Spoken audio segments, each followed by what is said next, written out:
Hi guys, welcome back to my YouTube channel. As you all know, my name is Tega, the creative director of Designing with Tega, and on today's topic I will be talking about what every client needs to know before hiring an interior designer. There's a lot of points, but I'll just pick a few and delve into them. First on my list is understanding your need and style. For your needs, you have to clarify what space you're going to be working on. Is it just a single room? Is it the living room? Is it a kitchen remodel? Is it a bathroom remodel? Are you focusing on your exterior? So you have to specify which areas, or if it's just the whole building that you're going to be working on. This is very important to you and also to your interior designer. The second on the list is understanding your design style, right? You need to talk to your prospective designer what design style you hope to achieve with your space. It can be modern, it can be contemporary, it can be traditional, it can be minimalist, you name it. There are lots of interior design styles out there, so you have to specify which interior design style you want for your space. The second on my list is know your budget.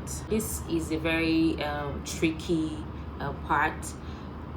For one, I do ask clients what their budget is, and most of the time the response I get is, oh, you tell me what my budget should. I have no idea what your financial capabilities are, so it's a budget. It's your budget, not mine.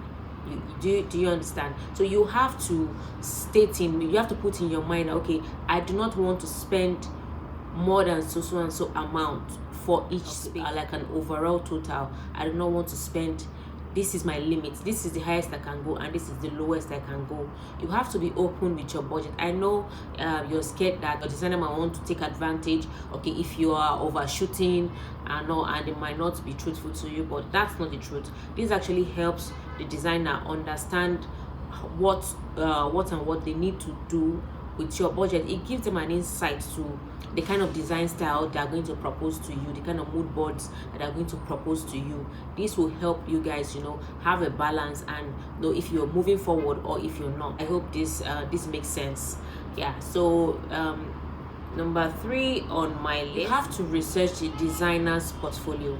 The interior designer that you are trying to talk to come design your space, you have to see their work. Most of the time it's on Instagram, or they have the personal portfolio, or they have like a website that you can go check, or you can actually request for the interior designer's portfolio, so you can go through if it resonates with the kind of design style that you want for your space. I've gotten some inquiries where the clients will come, or the prospective client will come and say, okay, I like this, I like that, I like this, and I also like this, from another designer that is totally different from the design style, that is totally different from what every designer has their kind of design that they do. There's some that are focused on traditional, that's the kings and the queens, the royal kind of design. There are some that are strictly contemporary, there are some that are minimalistic, so you cannot want a traditional design style coupled with a more contemporary design style for the same space. It cannot work. So you need to research the designer, you need to get their portfolio to understand the kind of design style that they do, so there won't be any form of a confusion. And trust me, every design style is unique to the designer. You cannot meet a traditional interior designer to design a contemporary space for you. It's gonna be a mess, trust me.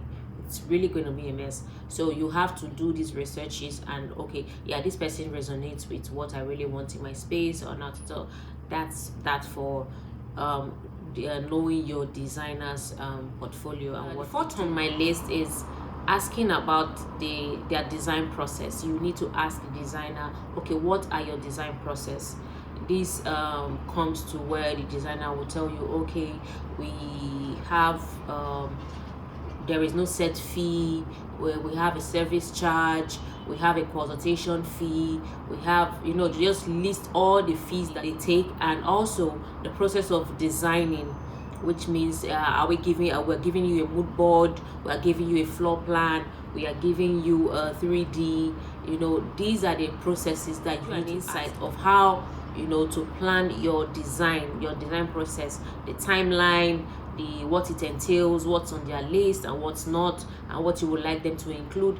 This is the design process designer has to show to you. Mine, for one, is I have a consultation fee that has to be paid before we even go to the site to see what's going on, have like an idea of what you want to do for your space, and each like a scope of work, right? Then we give you a mood board for each space. Then if you want the 3D, of course we go ahead and do a 3D, which comes with an extra charge, and also the timeline will be communicated. But the thing about 3D is it takes time and it's very tricky because it's a back and forth process, and the time might not really be specific, but you as a client, and the designer, you have to agree on a timeline that you need to work with. But if as the case may be, it might exceed it because it's a back and forth process. So yeah, so that's for that. Then your timeline for production or your timeline for delivery, these are the things that you need to know if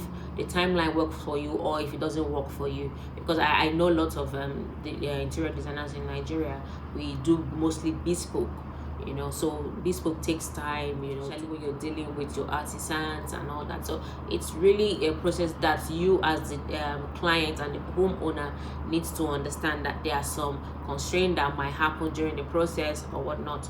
Yeah, so that's for that. Then the last on my list is flexibility. The homeowner, yes, we've understood our concept, we've understood our timeline, we've understood our budget, and whatnot. But now flexibility means it can be in the form of the design. Interior designer is proposing to you. You have to be open-minded to the design that the designer is going to propose, because every space is unique, and there's sometimes that you might want a particular kind of sofa or a bed in your space, and the plan and the layout of that particular building might not bring exactly what you want. And trust the designer to give you something that will work for your space, that will be unique to your space. That's a form of flexibility. You have to be open-minded. You have to trust your designer to give you what you're paying for, right? And also flexibility can come in the form of the timeline for delivery. You will also have to be open-minded because there are some unforeseen circumstances that might affect the timeline that have been given, for delivery and for handing over and all that. Things might happen, things might change, and yeah, so that's flexibility with time. And with that, I will just conclude by saying design is unique to you, it's unique to your home, it's unique to your space. You own your space, you live in your space as a homeowner, as a client that want an interior designer to work on your space. And it's for us as designer, it's always a privilege to be contacted and to design your space. It's a privilege, and it's always an honor to meet with you guys and discuss your home. You open your home doors to us, and I don't know, it's a good journey, it's a good collaboration. And yeah, with these few points, I hope you as a homeowner would be able to pick one or two things when contacting an interior designer, what to expect and all that for your new project. And to conclude with this is me shamelessly selling my market.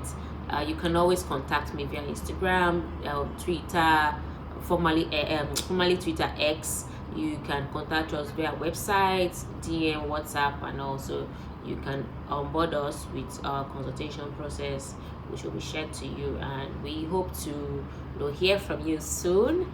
As the year starts, we are hoping to work with you. We're hoping to meet you very soon and take on your project. Yeah, so yeah, so that will be the end of today's yapping.